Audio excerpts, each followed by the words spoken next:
আমরা কোন সমাজে বসবাস করছি? সত্যি কি এই সমাজ সভ্য সমাজ?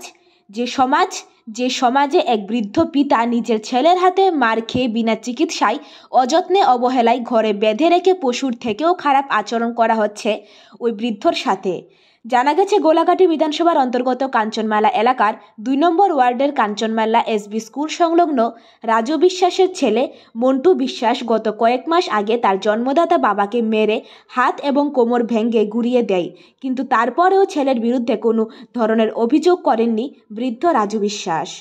তখন এই ঘটনার খবর পেয়ে কাঞ্চনমালা গ্রাম পঞ্চায়েতের প্রধান সহ এলাকার অনেকেই উনার বাড়িতে গিয়ে ঘটনার খোঁজ খবর নিয়ে আসেন এবং বলা হয়েছিল খুব শীঘ্রই যেন মন্টু বিশ্বাস তার বাবাকে চিকিৎসার মাধ্যমে সুস্থ করে তুলে। কিন্তু আজ এতদিন হয়ে গেলেও মন্টু বিশ্বাস এবং তার মা রাজু বিশ্বাসকে চিকিৎসার মাধ্যমে সুস্থ করার দরকার বলে মনে করেনি, বরং শয্যাশয়ী বৃদ্ধ রাজু বিশ্বাসকে সম্পূর্ণ অবসরভাবে দড়ি দিয়ে বেঁধে পশুর থেকেও জঘন্য আচরণ করে যাচ্ছে রাজু বিশ্বাসের উপর। ছেলে এবং স্ত্রীর এই ধরনের অমানবিক আচরণের খবর পেয়ে বুধবার কাঞ্চনমালা গ্রাম পঞ্চায়েতের প্রধান প্রদীপ কুমার মজুমদার ছুটে যান রাজু বিশ্বাসের বাড়িতে, যেখানে রাজু বিশ্বাসকে এই অবস্থায় দেখতে পেয়ে চক্ষুচড়ক গাছ হয়ে ওঠে গ্রাম পঞ্চায়েত প্রধানের। রাজু বিশ্বাসের উপর এই অমানবিক আচরণের দৃশ্য দেখে তুমি নিজেও বুঝে উঠতে পারছিলেন না সমাজে এখনও মন্টু বিশ্বাসের মতো ব্যক্তি রয়েছে। প্রধানকে দেখে শয্যাশয়ী রাজু বিশ্বাস বারবার বলছিলেন উনাকে এই বাঁধন থেকে মুক্ত করে দিতে, এবং এদিন রাজু বিশ্বাসের স্ত্রীকে বলা হয় উনার উপর এই ধরনের অমানবিক আচরণের ঘটনাটি নিয়ে পঞ্চায়েতের পক্ষ থেকে আগামী শুক্রবার বিচার সভা অনুষ্ঠিত হবে। এদিন প্রধান প্রদীপ কুমার মজুমদার সাংবাদিকদের জানিয়েছেন, রাজু বিশ্বাসের সাথে ছেলে এবং স্ত্রী যে ধরনের আচরণ করছে সেটা মানবাধিকার লঙ্ঘন করা হচ্ছে। কোনো মানুষের সাথে এই ধরনের আচরণ করা কোনোভাবেই মেনে নেওয়া যাবে না।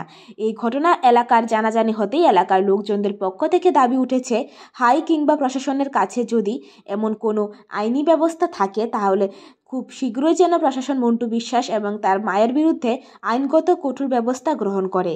এলাকাবাসীদের অভিযোগ, এই সমাজে এই ধরনের জঘন্য ঘটনা কোনোভাবেই বরদাস্ত করা যাবে না, তাই এলাকাবাসীদের পক্ষ থেকে এর একটা বিহিত চাইছে। দাদা, আপনি এখানে আজকে কি উদ্দেশ্যে আসা? আমি এখানে একটা উদ্দেশ্য আছে, আমি কাঞ্চনমালা গ্রাম পঞ্চায়েতের প্রধান প্রদীপ কুমার মজুমদার। আজকে কয়েকদিন যাবত আমি একটা খবর পাইতেছি যে আমি এর আগেও আইয়া দীক্ষা গেছি। এইটা তো আমরা কর্তব্যের মধ্যে পড়ে, দায়িত্বের মধ্যে পড়ে। তো আমরা এর আগে তাই ছেলে তাই মারধর করছে, হাত ভেঙে লাইছে, আমরা দীক্ষা গেছি এবং বুঝাই টুজাই কয়েছে চিকিৎসা করো, যেটাই করছে ভুল করছো, এমন কাম করাটা ঠিক না মা বাপের উপরে। এরপর দিয়া এই কয়েকদিন আগে বাজার বন্ধুরা আমার জানাইতেছে যে আমরা এই এলাকার লোকই, এ গ্রামেরই লোক, তারা জানাইতেছে যে হের বাবার নাকি কোনো অবস্ত্র অবস্থা আছে, কোমরের মধ্যে দড়ি দিয়া বাইন্দা ফেলাই বাইন্দা ফেলাই রাখছে। তো এই আপনি একটু গিয়া প্রধান হিসেবে দেখেন গিয়া ঘটনাটা কি অবস্থা। তখন এই কথা কোয়াতে তখন আমি আজকে আইলাম আর কি, আয়াসিরা আমি হেরে দেখলাম এই অবস্থা।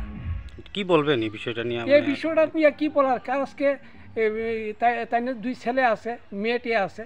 আজকে এইভাবে যদি আজকে ছেলে মেয়ে থাকাকালীন যদি এই অবস্থা তাই শেষ পর্যায়ে যদি এই ধরনের দুর্দশাগ্রস্ত থাকেন লাগে, তাহলে ছেলে মেয়েরে আমরা যে ছোটো থেকে বড় করলাম, পাললাম, ধরলাম, এইভাবে করলাম, এটা তো কোনো মানে থাকে না। এটা তো মানবাধিকার লঙ্ঘনে বাইরে পড়ে কৃষ্টি।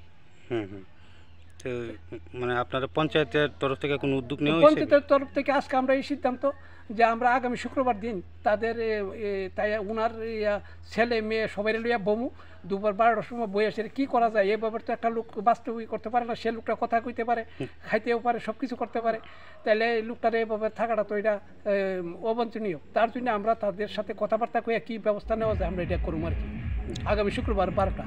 কত নম্বর ওয়ার্ড এটা? এটা হলো আমরা কাঞ্চনমালা পঞ্চায়েতের 2 নম্বর ওয়ার্ড।